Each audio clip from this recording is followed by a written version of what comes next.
سلام رفقا، چطورید؟ من هستم مثلا به یه ویدیو دیگه خوش اومدید. آقا باز ما اومدیم با زوج 1090 که همتون میشناسید و خیلیا گفتن که بازم ازشون ویدیو بذار. دیگه به خاطر گل روی شما من دارم با موردشون ویدیو میسازم، وگرنه که اصلا هیچی. خیلی تحویلشون گرفتیم، اینا هم دارن هی ادامه میدن همین داستانو. بدون هیچ معطلی میریم با هم دیگه زوج 1090 رو ببینیم و ویدیوهاشو با هم دیگه تحلیل کنیم. و اینم بگم که یادتون نره که وسطای ویدیو حتما دکمه لایکو بزنید، کامنت بذارید که یه کلمه انگلیسی یا یه چیزی فینگلیش بنویسید تو کامنت. در آخرم که چنل رو سابسکرایب کن و اون زنگولم بزن که هر موقع ویدیو میذارم واسط پیغامش بیاد. دوستتون دارم زیاد. دوست به همتون. بریم با هم دیگه ادامه ویدیو ببینیم. برو بریم.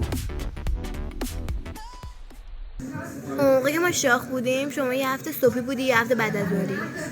پر رو برین اسمم موجینا من ببخشید ما اون موقع صبحی بعد بودیم، ببخشید با شما لطمه ای وارد شد، باعث نگران شدن شما شدیم.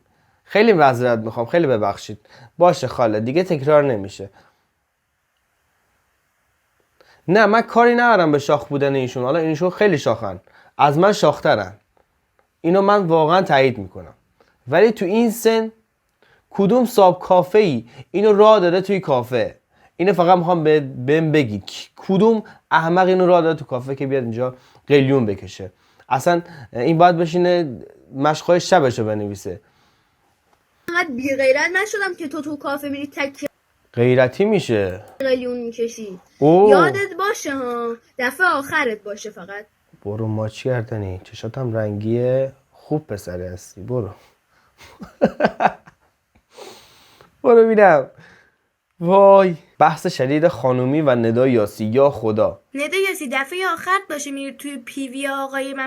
ندا یاسی اومده پیوی آقاییت، خب بهش درخواست دوستی میدی مگه شوگر مامی؟ دفعه بعد آره دوست داره شوگر مامی باشه. پرت میکنم عمو جون. خانومم اون که ندا یاسیه، گنده‌شونم که جنیفر لوپز بیاد به کیف مدرسه هم نمیگیرم. یکی نیست جلوی اینا رو بگیره، خیلی دارن خطرناک میشن. شت خودش برای آقای کامنت گذاشته اون روی سگ منو هنوز کسی ندیده، بهتره هم نخواهید ببینید. وای خدای من نمیخوام ببینم اون روی سگ تو. هیچی واسه گفتن نرم، هیچی. فقط میگم بچه ها بیاین پایین، سرمون درد گرفته. والله من یه زنگ بزن ندا یاسی بگو نره دایرکت اینا. یعنی چی؟ چه رابطه ای دوتا عاشق به هم میزنی ندا یاسی؟ نکن این کارو. بعضی همش میگن بچه داشتیم، ما تا 10 سال دیگه نمیخوایم بچه داشتیم. تو رو خدا نکن این کار، تو رو خدا بچه دار شو، زشته. ما منتظریم بچه دار بشی شما. ماشینو من بازی چه دستم روز اول با خانواده حرف زدم تا 3 سال دیگه نهایتا بچه باید تو بغل من باشه. من بچه میخوام. تو تا 3 سال دیگه که شاشت کف کرد، تا 3 سال دیگه که بلوغ رسیدی، توانایی چیز کرد، ای خدا نذار با توانایی اون باردار کردن داشته باشی، باشه تو اصلا بچه دار شو. زخم ختنش هنوز خوب نشده طرف. این تقصیر اون ننه بابات دارن ها. آقا یکی بیاد گوشی از دست اینا بگیره.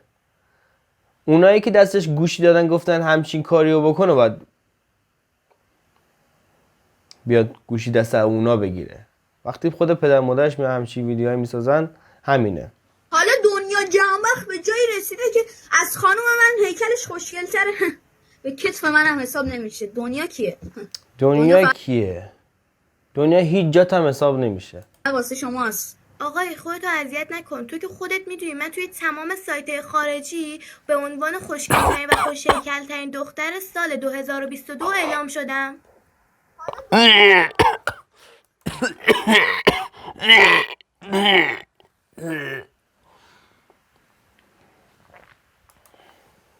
دنیا جهان بخت خره کی باشه؟ خوشگلی فقط خوشگلی شما. این دو زوج خوشگل. ازدواج کردین یا دوستی؟ سوالی که همتون دارین ازم میپرسین. تو رو خدا سوالای تکراری نکنین. دایرکتش مزاحم نشین دیگه. چی کار داریم به زندگی مردم؟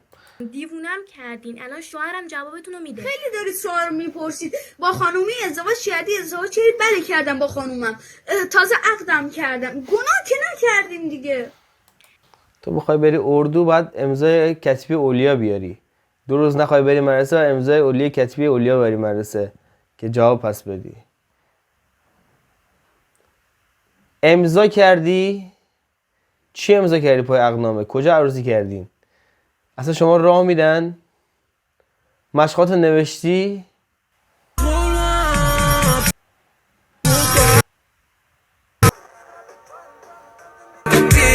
ما که اینقدر بلک پینگ و اسفا رو دوست دارید، اگه اونا قد و هیکل خانوم منو داشتن شما میخواستین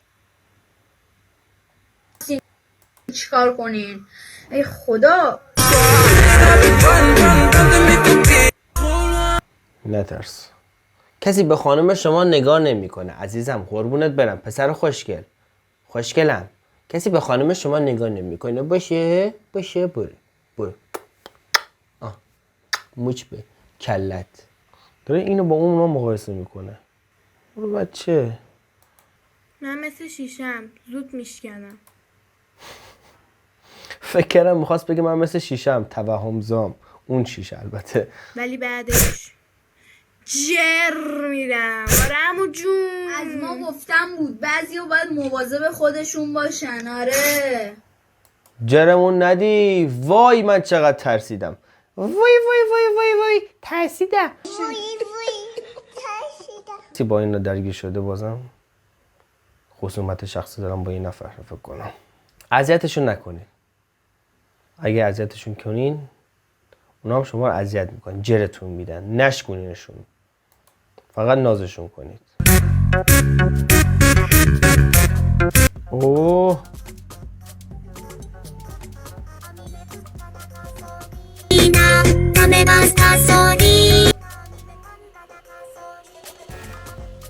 گنگتون بالاست. فقط میتونم بگم که خدا پدر مادراتون رو به راه راست هدایت کنه.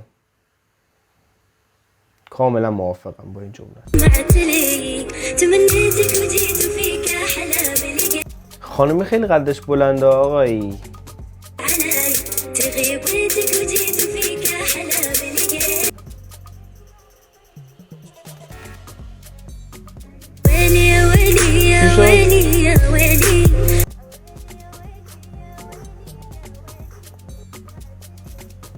توی رابطه حواست فقط باید به خانومت باشه وگرنه خودش حواستو میاره سر جاش. وی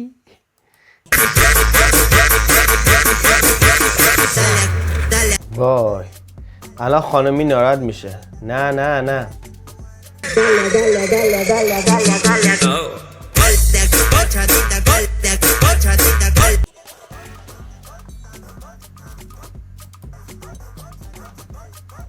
دوباره سمی شدیم. خب مرسی از همتون که تا اینجا ویدیو همراه ما بودید. بچه‌ها یاد بگیرید اگر توی سنای کم هستید حتما این کارا نکنید. اینا واسه بزرگترای حرکات. اینا عقل ندارن، درسته؟ پدر مادر دارن، پدر مادرشون عقل داره. اونا چرا این کارو میکنن؟ و هدف من هدف مسخره کردن کسی نیست و که توهین به کسی نیست. فقط فرهنگ سازی و جامعه سازیه. والا اونا چی کار کردن که من بکنم؟ نکنید این کار آقا، نکنید. اون پدر مادرشون رو یه خورده اگه دوستی آشنایی این ویدیو رو میبینه پدر مادرشون نصیحت کنه که این کار اشتباهیه. درسته شما دارین کلیپ فام میسازین ولی دو تا دیگه بچهای دیگه کوچولو موچولو یاد میگیرن این حرکات انجام میدن. مرسی که ویدیو رو دوست داشتید. میدونم که دوست داشتید. دکمه لایک رو بزنید. تو کامنت حتما بنویسید. بریم برای پارت بعدی. اینکه اگر چنل رو سابسکرایب نکردی حتما چنل رو سابسکرایب کن. اون زنگولم بزن که هر موقع ویدیو میذارم با خبر بشی. بچه‌ها حتما چنل رو سابسکرایب کنید. 90% کسایی که ویدیوی من نگاه میکنن چنل رو سابسکرایب ندارن. همینجوری فقط ویدیو رو نگاه میکنن بعد میگن بای بای ما رفتیم. حتما چنل سابسکرایب کنید. دوستتون دارم. عشقید. مرسی از انرژیاتون توی کامنت. بوس به همتون. تا ویدیوی بعدی. پیکس.